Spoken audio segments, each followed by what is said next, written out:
Welcome into a brand new Lakers report, my friends, and the Warriors have made the list. They're at the top of our shit list because, number one, they're trying to poach LeBron James, and number two, our Warriors channel is whooping us in subs. We've got to catch them. The Golden State Warriors channel here has 61,500 subs. We got to count and catch up to them. So, subscribe to the Lakers channel today, the Lakers report. Daily Lakers content like today's report. Let's get into it next on the Lakers Report.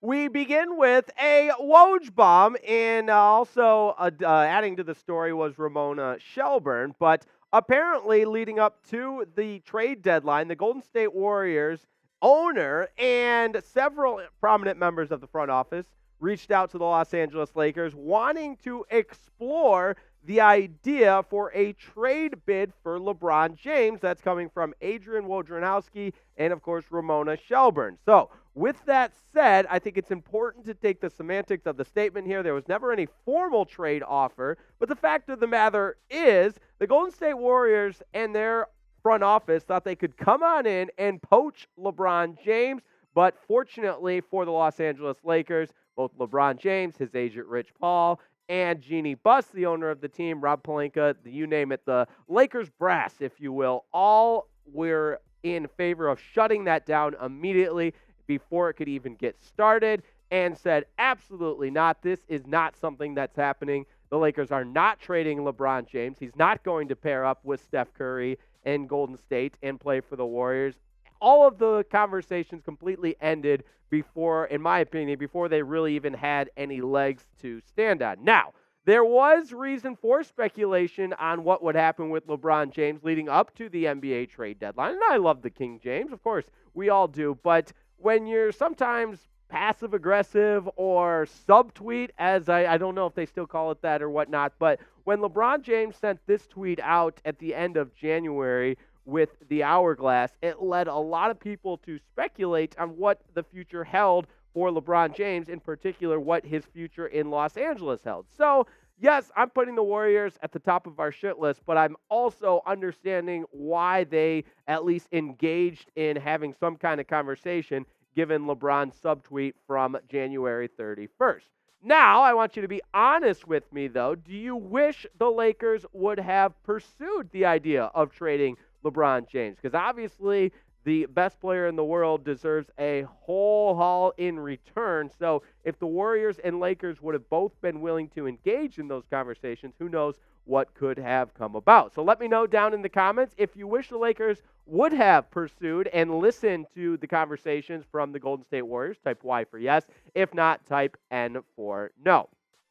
Now, I mentioned this earlier, but I think it's important to reiterate the fact that LeBron and LeBron's camp from day one have said no on the trade market. And there was a couple of rumblings, the weeks leading up to the trade deadline. And I think LeBron and his agent, Rich Paul, did a great job of, in fact, eliminating any of those conversations.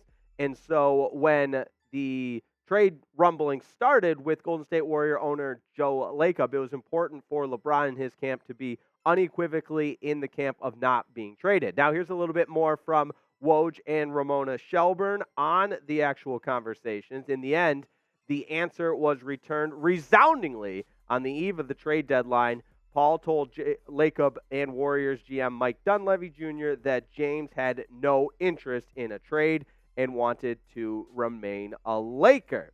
Went on to say, the article did, when Dunleavy reached out to the Lakers GM Rob Pelinka in those pre-trade deadline hours, Dunleavy had been told the same. The Lakers wanted to keep LeBron James. So, fortunately, everybody's on the same page here, and Golden State can have all of the ideas they want, but until those ideas and conversations become activated, there's not really much of a worry for Lakers fans or even any type of concern in that any of this might actually come into fruition and actually happen. So, as a Lakers fan, I think you feel good about LeBron's headspace, about where he and his agent are as far as wanting to be in Los Angeles, as far as playing the rest of the season. Because, look, now the Lakers are playing some pretty good basketball. But all of that said, I think it is important when you got Woj, you've got Ramona Shelburne talking about those conversations that happened leading up to the trade deadline to squash any type of narrative that LeBron is not going anywhere and that those trade talks were shut down immediately. Now, coming up, we'll talk a little bit more about some other factors that were involved in these conversations with LeBron and the potential trade to Golden State. And we got to talk about some actual basketball on the court because the Lakers are 5-1 in February. Look out, playing some really good basketball right now. But first, I want to give a huge shout out to today's presenting sponsor, PrizePicks. You got to go to PrizePicks.com/CLNS. PrizePicks.com/CLNS is where you're going to receive up to a $100 deposit match when you sign up. That's PrizePicks.com/CLNS. And what are you signing up for? Oh, I don't know, the most exciting way to play daily fantasy sports. Adds a little more sizzle to your viewing experience. And, normally I try to make you guys some money. I took a big swing trying to hit a grand slam yesterday in the game. I had two demons. You'll notice the red color icons there. Demons mean the picks are more difficult to win, so they're going to pay out even better. This prize pick was going to pay out 7 times my money. That's right, 7 times my money. Now, didn't exactly happen. That's on me. We'll do better next time. But that's how much fun you can have playing the most exciting way to play daily fantasy sports, Prize Picks. You got to go to PrizePicks.com/CLNS. PrizePicks.com/CLNS. And don't worry, we love you and we care about you. So we'll put that link right in the comments and description of today's video. And unfortunately, I should have picked less on both of these, but oh well, we'll do better next time. It's PrizePicks.com/CLNS. Now, one more component to this entire equation that we haven't talked about yet is Draymond Green. That's right. They both have the same agent, Rich Paul, and Draymond at the last 11th hour tried to make one more effort to persuade LeBron to engage in the trade conversations to Golden State, saying that he texted his agent, Rich Paul, to try to be that voice to LeBron to recruit him to Golden State. But again, just as we said earlier in the video, LeBron and his agent and all of the Lakers brass, for that matter, on the same page. LeBron staying in Los Angeles and is not even considering the idea of playing for the Golden State Warriors. And no disrespect to Draymond Green. Well, maybe a little bit of disrespect to Draymond Green, but who are you, man? You just go get suspended again. You're not somebody to influence the GOAT in LeBron James and try to bring him to Golden State. If Steph Curry wants to have that conversation, hey, that's a different story. But Draymond, go get your 4 points per game, 2 technical fouls, and get ejected again. That's about what he brings to the table. No, I know he's a good player. But that said, you get what the point I'm making, that I don't think Draymond Green's going to be that guy that moves the needle for LeBron. But anyways, with that said, it is important to note that there's still a conversation to be had leading into the offseason, because as we've talked about at length, LeBron has that $51.4 million player option for the 2024-25 season should he choose to exercise it and become an unrestricted free agent. And then it's open season. Now, I don't think that will happen because here's some really important notes to go off of from that same article with Woj and Ramona Shelburne, that James remains focused on returning to the Lakers in the offseason, sources told ESPN. But undoubtedly, there will be many of these same suitors, including Golden State and Philadelphia, looking to convince James otherwise, and we can insinuate from that, referring to the offseason. So there's still going to be teams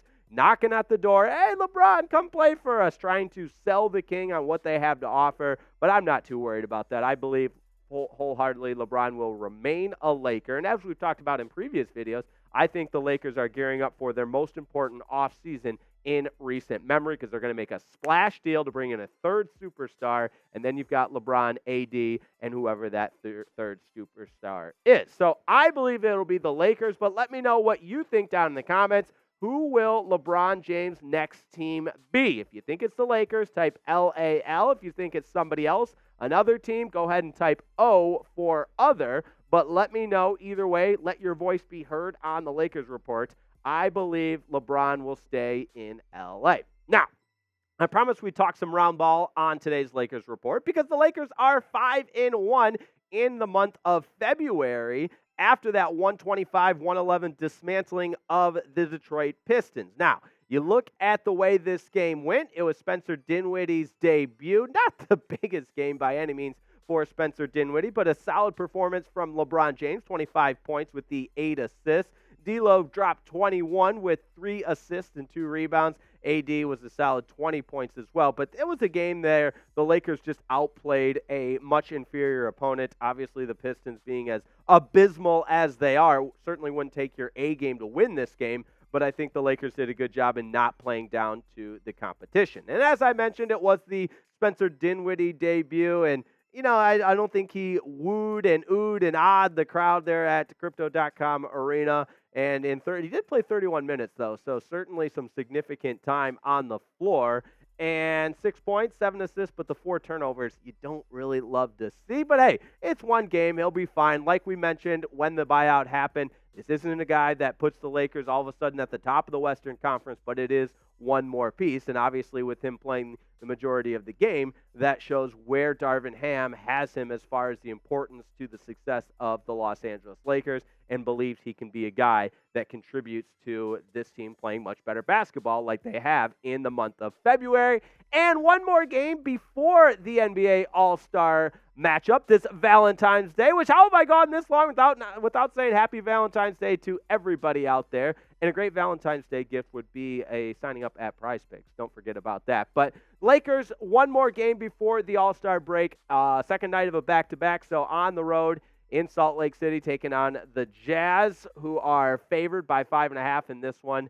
And you look at if the Lakers are able to win this game, that would mean 6 of 7 heading into the All-Star break. You'd have a lot of momentum. And I don't want to, wave the white flag before a game even starts, but still 5 out of 7 heading into the All-Star break. I think this team is in a good headspace, and you can really refresh, rejuvenate yourselves during that All-Star break and come back ready to make a run.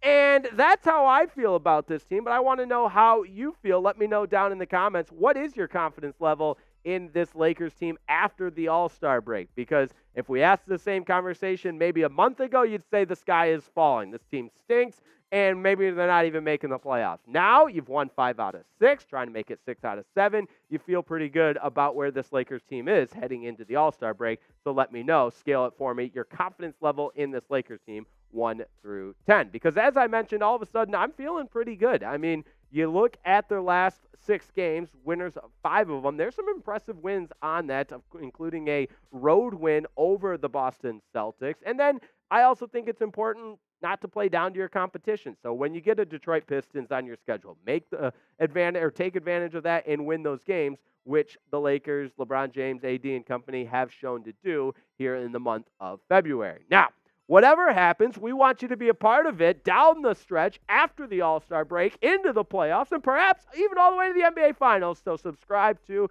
the Lakers Report. Help us reach our next goal of 53,000 subscribers. And we got to catch every single other NBA channel here at Chat Sports. Shout out to my producer today, Jack Lauderay. Always a pleasure to bring you the latest from the purple and gold. And we'll see you next time on the Lakers Report.